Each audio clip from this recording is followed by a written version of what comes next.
নমস্কার বন্ধুরা, আমি সুপর্ণা। আজ আমি আপনাদের শোনাবো শরদিন্দু বন্দ্যোপাধ্যায়ের লেখা সন্ধি বিগ্রহ। যদি আমার এই গল্প পাঠ আপনাদের ভালো লাগে তাহলে লাইক করে দেবেন, শেয়ার করে দেবেন এবং অবশ্যই সাবস্ক্রাইব করে দেবেন। চলুন শুরু করা যাক। ঘোড়সওয়ারের মতো মোটা ডালের দুপাশে পা ঝুলাইয়া বসিয়া নিতাইবাবু গভীরভাবে চিন্তা করিতেছিলেন। ঝোঁকের মাথায় যা হোক একটা কিছু করিয়া ফেলিবার বয়স তার নাই। প্রবীণ সেনাপতির মতো সব দিক দেখিয়া শুনিয়া অগ্র পশ্চাৎ বিবেচনা করিয়া কাজ করিতে হইবে। বিশেষত আজ ব্যাপারটা সত্যই অতিশয় ঘোরালো হইয়া উঠিয়াছে। বহু নিম্নে বৃদ্ধ বটগাছের নিশ্চিন্দ্র ছায়া মূলের চারিপাশে স্থানটি অন্ধকার করিয়া রাখিয়াছে। গাছের ঝুড়িগুলা সারি সারি দাঁড়িয়ে মতো ঝুলিতেছে। বেলা মধ্যাহ্ন। নিতাইবাবুর উদরের মধ্যে বৃশ্চিক দংশনের মতো একটা জ্বালা অনুভব করিলেন। বুঝিলেন তাহার ক্ষুধার উদ্রেক হইয়াছে। তিনি কামিজের পকেটে দুটা আর একবার ভালো করিয়া অনুসন্ধান করিলেন, কিন্তু কিছুই পাইলেন না। দুধ, ফল ও পেয়ারা যে কটা পকেটে ছিল তাহা বহু পূর্বেই নিঃশেষ হইয়া গিয়াছে। চিন্তিতভাবে নিতাইবাবু উপরের দিকে চোখ তুলিয়া চাহিলেন। এতক্ষণ একটানা গুঞ্জন ধ্বনি তাহার কর্ণে আসিতেছিল, কিন্তু মানসিক দুশ্চিন্তা হেতু তাহার কারণ তদারক করা হয় নাই। এখন দেখিলেন তাহার মাথার প্রায় 10-12 হাত ঊর্ধ্বে একটা মোটা ডাল হইতে প্রকাণ্ড অর্ধচন্দ্রাকৃতি মৌমাছির চাক ঝুলিয়া আছে। নিতাইবাবু তাহার ক্ষুধার জ্বালা ও বর্তমান সমস্যা ভুলিয়া কৌতূহলী ভাবে কিছুক্ষণ মৌমাছিপূর্ণ চাকটার দিকে চাহিয়া রহিলেন। তারপর অতি সন্তর্পণে দুটো ডাল নামাইয়া বসিলেন। মৌচাকের সান্নিধ্য যে নিরাপদ নয়, নিতাইবাবু তাহা প্রত্যক্ষ অভিজ্ঞতার দ্বারা ভালোরূপ জ্ঞাত ছিলেন। অতঃপর শাখারোর নিতাইবাবু আবার গালে হাত দিয়া ভাবিতে লাগিলেন, বটগাছের পাশ দিয়া পাকা রাস্তা গিয়াছে। রাস্তার অপর পারে ঠিক বটগাছের সম্মুখেই প্রকাণ্ড হাতযুক্ত বাড়ির লোহার ফটক। ফটকের পাশে দারোয়ানের দেউড়ি। নিতাইবাবু যেখানে গাছের উচ্চ শাখায় বসিয়া আছেন সেখান হইতে বাড়িখানা ও চতুষ্পার্শ্বের পাঁচিল ঘেরা ভূভাগ পরিষ্কার দেখা যায়। এমনকি বাড়ি হইতে উঁচু গলায় কথা কহিলে শোনা যায় পর্যন্ত। বাড়ির মধ্যে কাহারা যাতায়াত করিতেছে তাহা পর্যবেক্ষণ করিবার কোনো অসুবিধা নাই, কিন্তু প্রধান অসুবিধা নিতাইবাবুর পক্ষে এই বাড়িতে প্রবেশ করা। প্রথমত সদরের দারোয়ান আছে, সুতরাং সেদিক দিয়া প্রবেশ করা চলিবে না। পিছনের দেওয়াল ডিঙাইয়া বাগানে ঢোকা যাইতে পারে, কিন্তু তারপর বাড়ির ভিতর মাথা গলাইবার উপায় কি? সেখানে বিন্দি আছে, দেখিলেই ধরাইয়া দিবে, দয়া মায়া করিবে না। তাছাড়া নিতাইবাবুর খুড়োমশাই স্বয়ং একটা চাবুক হাতে লইয়া বাড়িময় ঘুরিয়া বেড়াইতেছেন এবং মাঝে মাঝে গর্জন ছাড়িতেছেন। তাহার চক্ষুকে ফাঁকি দেওয়া সহজ হইবে না। অবশ্য কোনো রকমে একবার ঠাকুমার কাছে গিয়ে পৌঁছতে পারিলে। কিন্তু একটা কথা এখনো বলা হয় নাই, নিতাইবাবুর বয়ঃক্রম পূর্ণ 9 বৎসর। আদ্য প্রাতঃকালে তিনি একটি গুরুতর দুষ্কার্য করিয়া বাড়ি হইতে প্রস্থান করিয়াছিলেন। কাল সন্ধ্যাবেলা জ্যেষ্ঠা ভগিনী একাদশ বসিয়া বিন্দুর সহিত তাহার ঝগড়া হইয়াছিল। ফলে চিরকাল যাহা হইয়া আসিয়াছে, বিন্দি কাকা ও বাবাকে সালিশ মানিয়া মকদ্দমা জিতিয়া গেল। ক্রুদ্ধ নিতাইবাবু তখন চুপ করিয়া রহিলেন, কিন্তু আজ সকালে শয্যা হইতে উঠাইয়া সেই পরাজয়ের ভীষণ প্রতিশোধ লইয়াছেন। নিতাইবাবু বিন্দির সহিত একই শয্যায় শয়ন করিতেন। প্রভাতে বিন্দি ঘুম ভাঙাইয়া দেখিল তাহার মাথায় খোঁপা নাই। বিহুবল ভাবে এদিক ওদিক চাহিতে দৃষ্টি পড়িল খোঁপাটি অবিকৃত অবস্থায় সম্মুখের দেওয়ালে ঘুঁটের মতো আটকাইয়া রইয়াছে। নিতাইবাবু নিজের কার্যের ফলাফল জানাইবার জন্য আনাচে কানাচে বেড়াইতেছিলেন। বিন্দির চিৎকার কর্ণে প্রবেশ করিবা মাত্র তিনি বুঝিলেন কাজটা ভালো হয় নাই, একটু বাড়াবাড়ি হইয়া গিয়াছে। তিনি নিঃশব্দে গৃহত্যাগ করিলেন। তারপর পাড়ায় এদিক ওদিক বেড়াইয়া জনৈক প্রতিবেশীর বাগান হইতে কিছু তুঁতো পেয়ারা সংগ্রহ করিয়া বেলা 10টা আন্দাজ যখন দেখিলেন যে বাড়ির চাকর বাকর তাহাকে খুঁজিতে বাহির হইয়াছে, তখন তিনি গোপনে এই বটগাছের শাখায় আশ্রয় লইয়াছেন এবং নিজে অলক্ষ্যে থাকিয়া প্রতিপক্ষের কার্যকলাপ পর্যবেক্ষণ করিতেছেন। কিন্তু বিপদের কথা এই যে রসদ একেবারে ফুরাইয়া গিয়াছে। খালি পেটে যুদ্ধ কতক্ষণ সম্ভব? নিতাইবাবু কল্পনার চক্ষে দেখিতে পাইলেন এই সময় কি কি খাদ্য বাড়িতে তৈয়ার হইয়াছে। তাহার মুখ লালসায় প্রাবল্যে শীর্ণ ভাব ধারণ করিল, কিন্তু তিনি কোমরের কষি শক্ত করিয়া বাঁধিয়া পা দুলাইতে লাগিলেন, কারণ কল্পনার চক্ষে ভোজ্য বস্তুর সঙ্গে সঙ্গে আরেকটি জিনিস তিনি দেখিতে পাইয়াছিলেন। সেটি কাকার হাতের লিকলিকে সরু চাবুকটি। অবশ্য প্রহার বস্তুটি নিতাইবাবুর জীবনে নূতন নয়। সামান্য কিলটা চটটা কথা ছাড়াইয়াই দিই, সে তো নিত্য নৈমিত্তিক ঘটনা। কিন্তু যাহাকে সাতচরের মার বলে, সেইরূপ দুর্জয় প্রহারও তার ভাগ্যে ফিরিরল নয়, প্রায়ই ঘটিয়া থাকে। বাড়ির লোকের কেমন একটা অভ্যাস হইয়া গিয়াছে। পাড়ার চতুর্সময়ে কোথাও কোনো দুর্ঘটনা ঘটিলেই সকলের সন্দেহ নিতাইবাবুর ওপর আসিয়া পড়ে, এবং সন্দেহটা যথার্থ কি অলিক তাহা নিবারকরণ করা হইবার পূর্বেই তাহার পৃষ্ঠে ও মস্তকে নানা প্রকার অপ্রতিকার বস্তু বর্ষণ হইতে থাকে। এই তো সেদিন নিতান্ত অকারণেই নিতাইবাবুকে অশেষ লাঞ্ছনা নির্যাতন সহ্য করিতে হইয়াছে। এ ব্যাপারে তাহার বিন্দু মাত্র দোষ ছিল না। এমনকি কেমন করিয়া কি হইল সেই বিষয়ে একটা ধোকার ভাব তাহার মনে রইয়া গিয়াছিল। বিন্দু ছাদের ওপর খেলাঘর পাতিয়াছিল। সেই দিন তাহার খেলাঘরে চড়ুই ভাতি ছিল। বিন্দু ব্যস্ত সমস্ত ভাবে রান্নার জোগাড় করিতে করিতে গলার হাড় ছড়া ছাদে ফেলিয়াই নিচে নামিয়া গিয়াছিল। সেই সুযোগে নিতাইবাবু নেহাত পরিহাস ছলে হাতটা গুড়ের বাড়িতে ডুবাইয়া আবার যথাস্থানে রাখিয়া দিয়া প্রস্থান করিয়াছেন।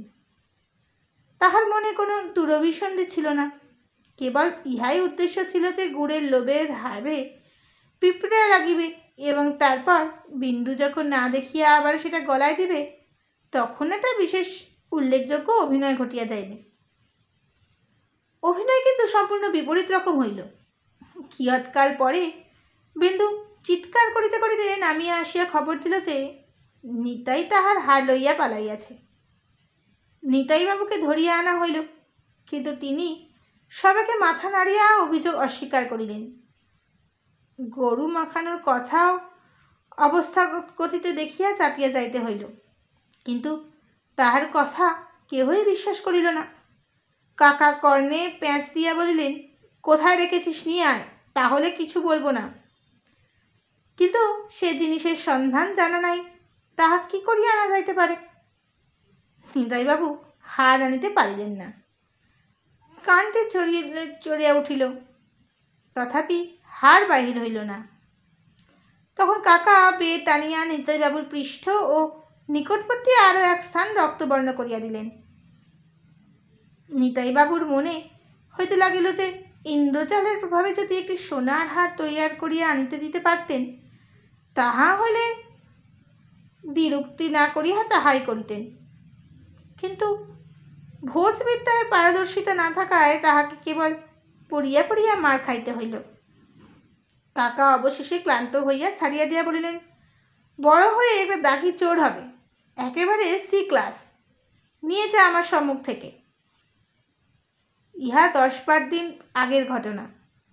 তারপর বিন্দু তাহাকে অনেক খোসামত করিয়াছে, কিন্তু অত মার খাইবার পর সে সকল নষ্টের গোড়া তাহার সহিত একটা কথার সম্ভাব স্থাপন করা চলে না।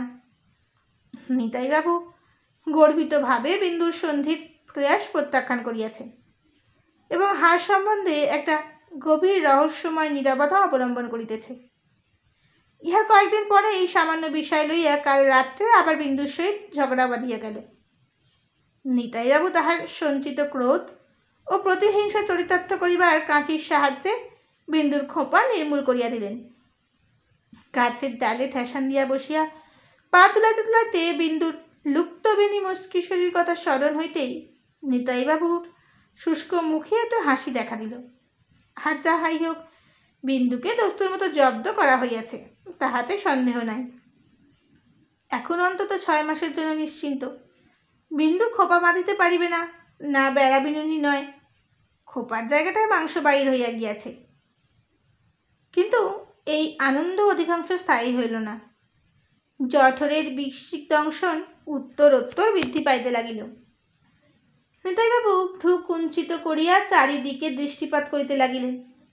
একটা কাঠবিড়ালি অনেকক্ষণ হইতে পাশের একটা ডাল দিয়া ওঠানামা করিতেছিল। চোখে পড়িলেও নিতাইবাবু ভালো করিয়া লক্ষ্য করে নাই। কাঠবিড়ালিটা দ্রুত পদে যাতায়াত করিতে করিতে তাহার কাছে আসিয়া থমকাইয়া দাঁড়াইয়া পড়িতেছিল। কালো কালো পেঁপের বিচির মতো চোখ দিয়া তাহাকে নিরীক্ষণ করিয়া কিচির মিচির করিয়া মন্তব্য প্রকাশ করিতে করিতে চলিয়া যাইতেছিল। নিতাইবাবু এতক্ষণ তাহার গতিবিধি চক্ষুর দ্বারা অনুসরণ করিতে লাগিলেন। তিনি দেখিলেন কাঠবিড়ালি প্রত্যেকবার নিচ হইতে উপরে আসিবার সময় একটা ছোট্ট ফল মুখে করিয়া আনিতেছে এবং সেটিকে একটি কোঠরের মধ্যে রাখিয়া আবার ফিরে যাইতেছে। ক্ষুধার সহিত কৌতূহল যোগ দিয়া নিতাইবাবু স্থির থাকিতে দিল না। তিনি ধীরে ধীরে নিজের শাখা হইতে নামিয়া আসিয়া যে শাখায় কাঠবিড়ালির কোঠর ছিল সেই শাখায় উঠিতে আরম্ভ করিলেন। তিনি কোঠরের কাছাকাছি পৌঁছিতে পৌঁছতেই কাঠবিড়ালি তাকে দেখিতে পাইয়া উত্তেজিতভাবে কিচমিচ কিচমিচ করিয়া উঠিল। নিতাইবাবু তাও উঠিতে লাগিলেন। কাঠবিড়ালি তখন বেগতিক দেখিয়া কোঠর ছাড়িয়া পলায়ন করিল। বহু ঊর্ধ্বে অনুভব করিলেন যে কাঠবিড়ালি বাংশায় পৌঁছাইয়াছে। তুলোর মতো নরম তুলতুলে একটি স্থান তাহার হাতে ঠেকিল। হাতড়াইতে হাতড়াইতে তিনি দেখিলেন সেই নরম স্থানটিতে কাঠবিড়ালি তাহার রসদ সঞ্চয় করিয়া রাখিয়াছেন। তিনি আর দ্বিধা না করিয়া এক খামচায় যতখানি পারিলেন সেই রসদ বাহির করিয়া আনিলেন। কাঠবিড়ালি অতিশয় হিসেবি জন্তু। সন্তান সন্ততি এখনো জন্মগ্রহণ করে নাই। বর্ষাকাল আসিতেও অনেক দেরি আছে। ইহার মধ্যে সে ভবিষ্যতে ভাবনা ভাবিয়া অনাগত দুর্দিনের জন্য সঞ্চয় করিতে আরম্ভ করিয়াছে।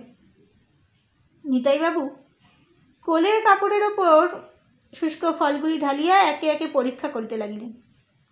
বেশিরভাগই ছোট ছোট শুকনো ডুমুর, করমচা আর কয়েক প্রকারের নামগোত্রহীন জংলি ফল। তাছাড়া কয়েকটা চীনাবাদাম, ছোলা, কড়াইয়ের দানা পাওয়া গেল। সেগুলি নিতাইবাবু প্রাপ্তিপাত্র উদরসাৎ করিলেন। 2-3টে পুরনো কাঁঠাল বিচি ও হরিতকি ছিল, সেগুলি নিতাইবাবু একেবারে কামড়াইয়া থুথু করিয়া ফেলিয়া দিলেন, অখাদ্য। কোঠর হইতে আর এক খাবলা বাহির করিতে করিয়া তিনি ক্ষুধিতভাবে পরীক্ষা করিলেন, কিন্তু আর চীনাবাদাম কিংবা ছোলা পাওয়া গেল না। তার পরিবর্তে তিনি একটি হারানো জিনিস ফিরিয়া পাইলেন। কয়েকদিন পূর্বে তাহার একটি কাঁচের রংচঙা গাল মার্বেল হারাইয়া গিয়াছিল, সেটি রহিয়াছে দেখিলেন। নিতাইবাবু সেটি সযত্নে পকেটে পুরিলেন। কাঠবিড়ালিটা ততক্ষণও ঊর্ধ্বে থাকিয়া তর্জন গর্জন ও লাফালাফি করিতেছিল। একটা কাঁঠাল বিচি তাহার উদ্দেশ্যে ছুড়িয়া মারিয়া নিতাইবাবু বললেন, চোর কোথাকার। শব্দভেদী যুদ্ধে ক্রমশ অস্ত্রশস্ত্রের আমদানি হইতেছে দেখিয়া কাঠবিড়ালি রণে ভঙ্গ দিয়া পলায়ন করিল। বিমর্ষভাবে আবার নিতাইবাবু স্বস্থানে ফিরিয়া আসিয়া বসিলেন। অপ্রচুর ইন্ধনে তাহার জঠরের অগ্নি আরো দ্বিগুণ বেগে জ্বলিয়া উঠিয়াছিল।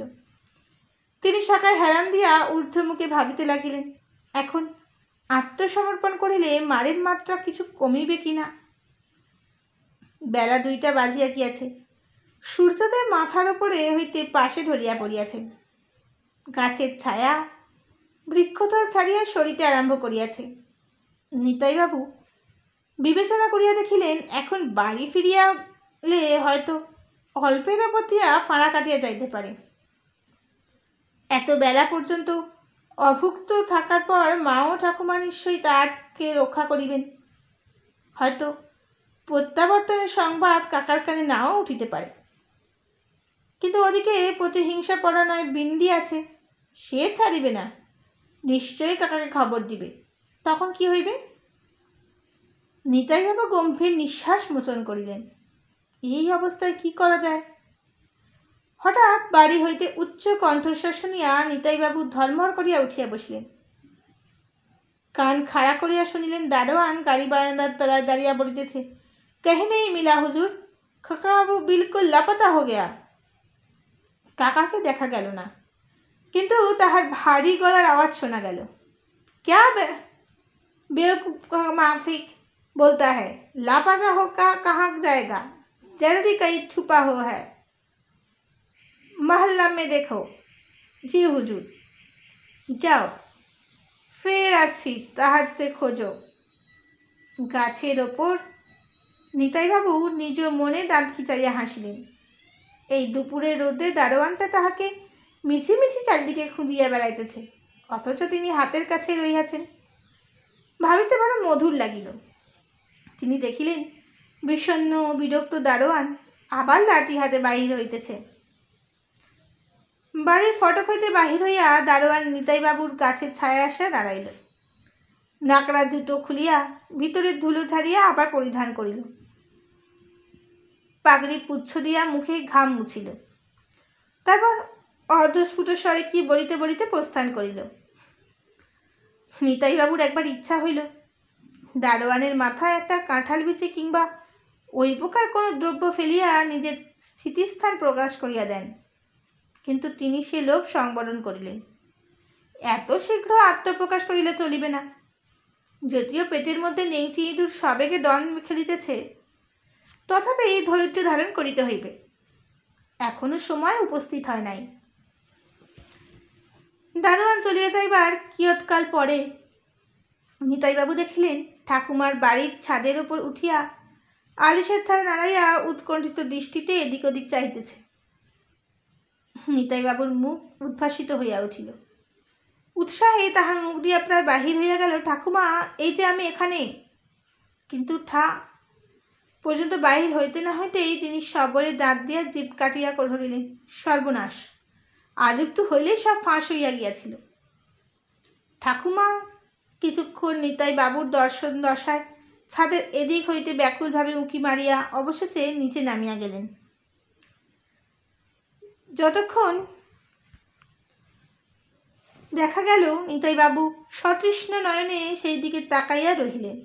তারপর আবার ধীরে ধীরে ঠেসান দিয়া শুইলেন। বাড়িতে যে বেশ একটা সাড়া পড়িয়া গিয়াছে তাহার নিদর্শন মাঝে মাঝে পাওয়া যাইতেছিল। ঝি চাকরগুলা অনবরত ভিতর বার করিতেছিল। কাকা জলদ গম্ভীর স্বরের মধ্যে মধ্যে তাহাদের ধমকাইতেছিলেন। একবার ঠাকুমার সঙ্গে কাকার কথা কাটাকাটি হইল। সে আজও অস্পষ্টভাবে নিতাইবাবুর কানে পৌঁছিল। শেষ বেলা 4টে বাজিয়া গেল, তখন কাকা স্বয়ং খোঁজ করিতে বাহির হইলেন। নিতাইবাবুর ওপর হইতে গলা বাড়াইয়া তাহার ভ্রু কুঞ্চিত উদ্বিগ্ন মুখ দেখিয়া মনে মনে বেশ তৃপ্তি অনুভব করিলেন। আশা হইল আরও কিছুক্ষণ এইভাবে অজ্ঞাতবাস চালাইতে পারিলে হয়তো প্রহারের পালাটা একেবারে বাদ পড়িতেও পারে। তিনি পুনশ্চ কোমরের কষি টান করিয়া দিয়া চক্ষু মুদিয়া পা দুলাইতে লাগিলেন। শরীর কিছু নির্জীব হইয়া পড়িয়াছিল। মাথার ওপর মৌচাক হইতে মৌমাছিদের একটা গুঞ্জন শুনিতে শুনিতে ক্রমে তাহার ঈষৎ তন্দ্রাকর্ষণ হইল। তন্দ্রার ঘরে তিনি দেখিতেছিলেন কোনো অভাবনীয় উপায়ে একটা জীবন্ত কাঠবেড়ালি তিনি গলধকরণ করিয়া ফেলিয়াছে। সেটা পেটের মধ্যে গিয়া নখ দিয়া তাহার অভ্যন্তর ভাগ আঁচড়াইতেছে এবং তাহাকে বাপান্ত করিতেছে। এইরূপ বিপন্ন অবস্থায় নিতাইবাবু ছুটিতে ছুটিতে ঠাকুমার কাছে গিয়া বলিয়া উঠিলেন, ঠাকুমা, বড্ড খিদে পেয়েছে। ঠাকুরমা তাহাকে কোলে লইয়া বসিতেই কাঠবেড়ালিটা তাহার দক্ষিণ কর্ণের ছিদ্রপথ দিয়া বাহির হইয়া গেল। এবং সঙ্গে সঙ্গে অন্ন ব্যঞ্জনপূর্ণ থালা কোথা হইতে সম্মুখে উপস্থিত হইল। নিতাইবাবু ভারী আনন্দিত হইলেন। শত্রুপক্ষ কেহ কাছে নাই। ঠাকুমা সযত্নে অন্ন ব্যঞ্জন মাখিয়া নিতাইবাবুর ব্যথিত মুখে গ্রাস দিতে যাইতেছেন, এমন সময় নিচ হইতে কর্কশ গলার আওয়াজে তার চেতনা ফিরিয়া আসিল। নিতাইবাবু চক্ষু মিলিয়া দেখিলেন সূর্য একেবারে পশ্চিম দিগপ্রান্তে স্পর্শ করিয়াছে এবং তাহার তীর্যক রশ্মিতে যে দ্বারা তিনি ছিলেন তাহার আগাগোড়া আলোকিত হইয়াছে। নিজে দৃষ্টিপাত করিলেন, দারোয়ান ও বাড়ির একটা ঝি দাঁড়াইয়া কথা কইতেছে দৃষ্টিগোচর হইল। দারোয়ান বলিল, ऐसा बिच्छू लड़का कभी नहीं देखा, देखो तो सवेरे उठ के भाग, अभी तक पता नहीं, खोजते खोजते हमारा नाक में दम हो गया, दिन भर खाना पीना कुछ नहीं। ঝি বলিল, সত্যি বাবু, অমন ছেলে আমিও দেখিনি কখনো। গিন্নিমা সমস্ত দিন মুখে জল পর্যন্ত দেননি। বিন্দুদি তো কেঁদে কেটে শুয়ে আছে। আচ্ছা, কি বজ্জার ছেলে বড় দেখিনি দারোয়ানজি, খোঁপাটি মুড়ে কেটে দিলে গা, একটু মায়া হলো না? না বাপু, ও ছেলে রকম সকম মোটে ভালো নয়, যত বয়স বাড়ছে ততই যেন। দারোয়ান তীক্ষ্ণ স্বরে বলিল, আরে দাই, हम बोलते हैं तुम ख्याल रखना, ये लड़का बड़ा होके डाकू बनेगा, बोम गोला छोड़ेगा। याद है उस दिन रात 8 बजे चारपाई पर सो रहा कर हमारा थोड़ा नींद आ गया था, लौंडा क्या क्या चुपके से हमारे टिक में जोड़ी बाहू के चारपाई में पैसे बाहू दिया। उसको बाद छोटे भाई को डाक के खबर दे दिया, बस छोटे भैया जोर से फुकरीन, हम भी हड़बड़ के उठा। সহানুভূতি স্বরে বললেন, আহা মরে যাই, হেঁচকি লেগে টিকি তো তোমার সেদিন প্রায় উপড়ে গিয়েছিল।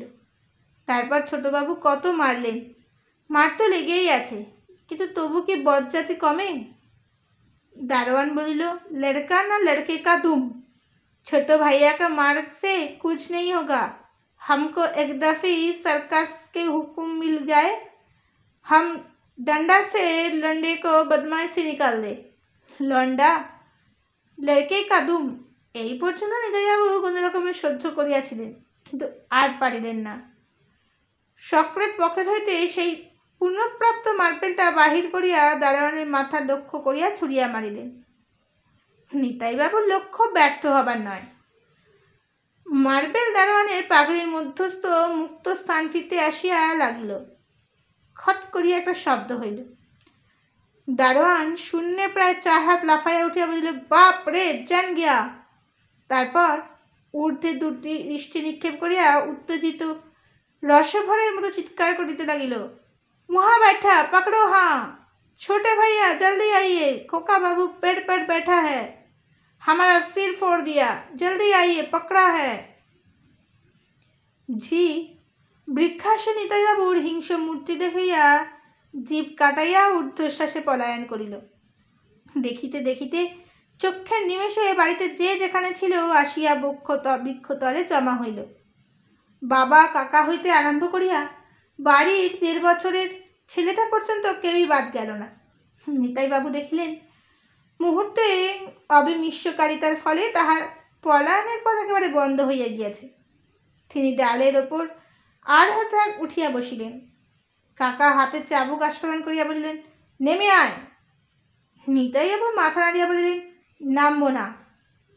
কাকা রুদ্ধকণ্ঠে বলিলেন, শিগগিরই নেমে আয় বলছি, হনুমানের বা বলিয়াই থামিয়া গেলেন। বাবা মুখ ফিরিয়া হাসি গোপন করিলেন। নিতাইবাবু বলিলেন, আগে বল মারবে না, তবে নামবো। মারবো না, তোকে আর জ্যান্ত মাটিতে পুঁতবো, নাম শিগগিরি। তবে নামবো না। নামবি না? আচ্ছা দাঁড়া তবে। এই বুদ্ধ সিং, গাছ पर चढ़ो, कान पकड़ के उसको उधर ले आओ। নিতাইবাবুর কান পাকড়িয়ে নামিয়ে আনিবার প্রস্তাবটা খুব মুখরোচক হইলেও বুদ্ধ সিং দারোয়ানে তার সত্যি উৎসাহ দেখা গেল না। তাহার মস্তকের কেশবিড়াল মধ্যস্থলটি সুপারির মতো ফুলিয়া উঠিয়াছিল। সে ঊর্ধ্বে একটি বক্রদৃষ্টি নিক্ষেপ করিয়া ক্ষীণভাবে বলিল, জি হুজুর। নাগরা ও পাগড়ি খুলিয়া রাখিয়া দারোয়ান গাছে চলিতে প্রবৃত্ত হইল। নিতাইবাবু প্রমোদ গণিলেন, এবার তো আর রক্ষা নাই। হঠাৎ তাহার মাথায় একটা বুদ্ধি খেলিয়া গেল। তিনি ওপর দিকে উঠিতে উঠিতে বলিলেন, বুদ্ধু সিং, हमारे पास आओगे तो हम भी एक चक में खोचा देंगे। तुम हमको लंडा बोला के गाली दिया था, हम भी तुमको मजा दिखाएंगे। বলিয়া মাথা ইঙ্গিত প্রকাণ্ড চাকটা দেখাইলেন এবং সঙ্গে সঙ্গে নিজেই বিস্মিত নির্বাক হইয়া গেলেন। দারোয়ান খানিকটা দূর উঠিয়াছিল, পিছলাইয়া নামিয়া আসিল। বললেন, হামসে নেই হোগা হুজুর, মধুমক্ষী কা খোঁত হ্যায়, জান চলা যায়গা। এই ক্ষুদ্র বালকের কূটবুদ্ধি দেখিয়া সকলে স্তম্ভিত ও কিংকর্তব্য হইয়া রহিলেন। ওদিকে নিতাইবাবু স্তম্ভিত হইয়া মৌচাকের দিকে তাকাইয়াছিলেন। এমন অভাবনীয় ব্যাপারটা ঘটিতে পারে তাহা কল্পনা করাও দুষ্কর। অস্তমান সূর্যের আলো পাতার ফাঁক দিয়া মৌচাকের ওপর গিয়া পড়িয়াছিল। মক্ষিকাপূর্ণ চাকটা অভ্রের মতো আলোক প্রতিফলিত করিতেছিল। নিতাইবাবু বিস্ময় বিস্ফারিত নেত্রে দেখিলেন, ঠিক তাহারই এক হাত দূরে স্থূল শাখার রুক্ষ গায়ে আটকাইয়া ঝুলিতেছে বিন্দুর সেই হারানো সোনার হার। সোনার ওপর সূর্যকিরণ পড়িয়া চিকচিক করিতেছে চিনিতে নিতাইবাবুর এক মুহূর্ত বিলম্ব হইল না। ইহা সেই হার যাহা তিনি কয়েকদিন পূর্বে গুড়ের বাটিতে ডুবাইয়া মধুমণ্ডিত করিয়া দিয়াছিলেন। এতক্ষণ কেবল ওই স্থানটা আবিষ্কার ছিল বলিয়াই উহা চোখে পড়ে নাই। কাঠবিড়ালি, কাক, পিপিলিকা প্রভৃতি ইতর প্রাণীর আচার ব্যবহার সম্বন্ধে নিতাইবাবুর প্রগাঢ় অভিজ্ঞতা ছিল। সুতরাং কি করিয়া হাড় ছাড়া বৃক্ষের উচ্চ শাখায় আসিয়া দোদুল্যমান হইল তাহা অনুমান করিতে তাহার কষ্ট হইল না। তিনি বুঝিলেন, মিষ্টানুরক্ত কোনো ইতর প্রাণী এই কুকার্য করিয়াছে। বিস্ময়ের প্রথম ধাক্কা সামলাইয়া লইয়া নিতাইবাবু বিজয়োল্লাসে হাস্য করিলেন। হাজিকের যুদ্ধে এরূপভাবে ঘেরাও হইয়াও অবশ্যম্ভাবী পরাজয়কে তিনি যে অচিরাৎ সম্মানসূচক সন্ধিতে পরিণত করিতে পারিবেন তাহার সংশয় রহিল না। নিম্নাভিমুখে তাকাইয়া তিনি বললেন, একটা জিনিস পেয়েছি, বলবো না। কাকার কথায় ভুলিবার লোক নয়। তিনি বললেন, বটে, জিনিস পেয়েছ? আচ্ছা, আগে গাছ থেকে নেমে এসো তো দেখি। আগে বলো, মারবে না। বাবা জিজ্ঞাসা করিলেন, কী জিনিস পেয়েছিস? একটু ইতস্তত করিয়া নিতাইবাবু বললেন, বিন্দির হার। বিন্দু উপস্থিত ছিল। শুনিবা মাত্র সে চিৎকার করে রইল, আমার হার! ও কাকা, শিগগিরই আমার হার দিতে বলো। কাকা প্রশ্ন করিলেন, হার কোথায় পেলি? বলবো না, আগে বলো, মারবে না। কাকা বিবেচিত করিয়া বলিলেন, আচ্ছা, কম মারব, তুই হার নিয়ে নেমে আয়। তবে নামবো না, হারও দেব না। বিন্দু বলিল, ও কাকা। কাকা ও বাবা নিম্নস্বরে পরামর্শ করিলেন। তারপর কাকা দুঃখিত হয়ে বলিলেন, আচ্ছা আয়, মারব না। নিতাইবাবুর সন্দেহ হইল ইহার মধ্যে আইনের ফাঁকি আছে। তিনি জিজ্ঞাসা করিলেন, থাপ্পড়? না, থাপ্পড়ও মারব না। কানমলা? না। আচ্ছা, তবে যাচ্ছি, হার নিয়ে আসবি, তা না হলে। সন্ধ্যের শর্ত রীতিমতো পাকা করিয়া লইয়া নিতাইবাবু হারটি উদ্ধারের চেষ্টায় যত্নবান হইলেন। সূর্যাস্ত হইয়া গিয়াছিল, অতএব মৌমাছির দিক হইতে আশঙ্কা বিশেষ কারণ ছিল না। নিতাইবাবু গুটি গুটি অতি সাবধানে মৌচাকের নিকটবর্তী হইলেন। মৌমাছিটি জাতিটা অতিশয় স্নায়ুপ্রধান, একটুতেই চটিয়া যায়, ইহা নিতাইবাবুর জানা ছিল। তিনি একটি চক্ষু চাকের ওপর নিবদ্ধ রাখিয়া হাড়ের দিকে অগ্রসর হইলেন। নিচে যাহারা ছিল তাহারা 20 হাত ঊর্ধ্বে হাড়টি দেখিতে পায় নাই। কেবল এই দুঃসাহসিক বালকের গতিবিধির দিকে চাইয়া নিস্পন্দ হইয়া রহিল।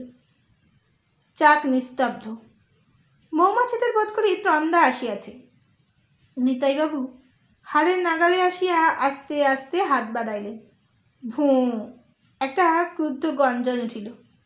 কয়েকটা মৌমাছি চাক হইতে উড়িয়া একবার পরিক্রমণ করিয়া আবার চাকে গিয়া বসিল।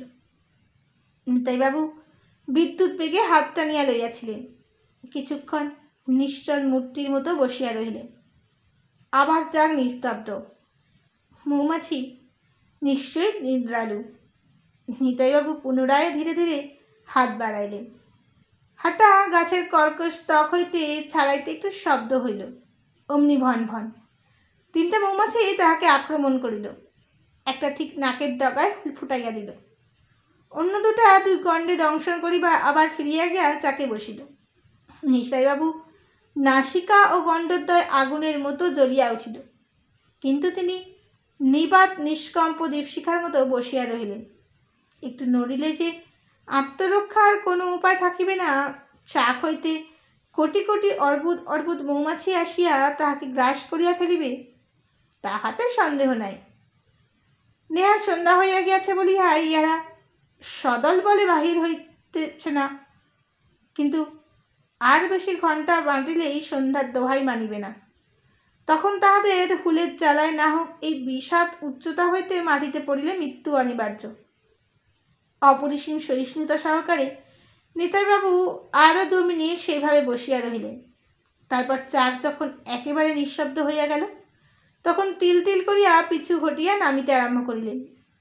5 মিনিট পর অন্ধকার প্রায় বৃক্ষতলে নিতাইবাবু যখন নামিয়া আসিয়া দাঁড়াইলেন, তখন তাহার মুখ দেখিয়া বাবা এবং কাকা চমকিয়া একসঙ্গে বলিয়া উঠিলেন, এ কি, এ আবার কে?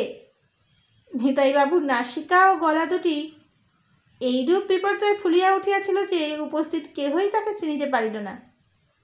রাত্রে বিছানায় শয়ন করিয়া 2 ভাই বোনে কিছুক্ষণ নীরব হইয়া রহিল।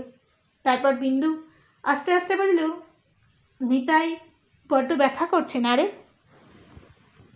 নিতাই বলিল, বিন্দু মনে মনে আর রাগ ছিল না। সে বিগলিত স্বরে জিজ্ঞাসা করিল, নাকে একটু হাত বুলিয়ে দেবো ভাই? নিতাইবাবু নাকটি মাঝারি গোছে শাঁকালুর আকার ধারণ করিয়াছিল। গণ্ডে স্ফীতবশত চোখ দুটি প্রায় বুঝিয়া গিয়াছিল। তিনি ক্রন্দনের প্রবল আবেগে ঢোক গিলিয়া বলিলেন, বিন্দু তাহাকে জড়াইয়া লইয়া সযত্নে নাককে হাত বুলাইতে দিতে দিতে বলিল, কেন ভাই তুই আমার চুল কেটে নিলি? তাই তো ভগবান রাগ করে তোর নাকে অমন করে দিল। অনুতপ্তভাবে নিতাই বললেন, আর করব না। মানুষকে বুদ্ধি বলে পরাস্ত করিলে দৈব প্রতিহিংসার হাত থেকে নিস্তার পাওয়া যায় যে অসম্ভব, তাহা নিতাইবাবু হৃদয়ঙ্গম হইয়াছিল। বিন্দু সস্নেহে তার স্ফীত রক্তিম গণ্ডে একটি চুম্বন করিয়া বলিল, লক্ষ্মী ভাই, আর কখনো করিসনি। কিছুক্ষণ চুপ করিয়া থাকিয়া নিতাইবাবু বললেন, দিদি, তোর চুল আবার গজাবে? চুলের কথা নতুন করিয়া স্মরণ হইতেই যেদের চোখ দুটো অশ্রুপূর্ণ হইয়া উঠিল, কিন্তু সে উদ্গত অশ্রু গিরিয়া ফেলিয়া বলিল, হ্যাঁ, তোর নাকও আবার ঠিক হয়ে যাবে। এবার ঘুমো। তারপর 2 ভ্রাতা ও ভগিনী নিবিড়ভাবে পরস্পরের গলা জড়াইয়া ঘুমিয়া পড়িল।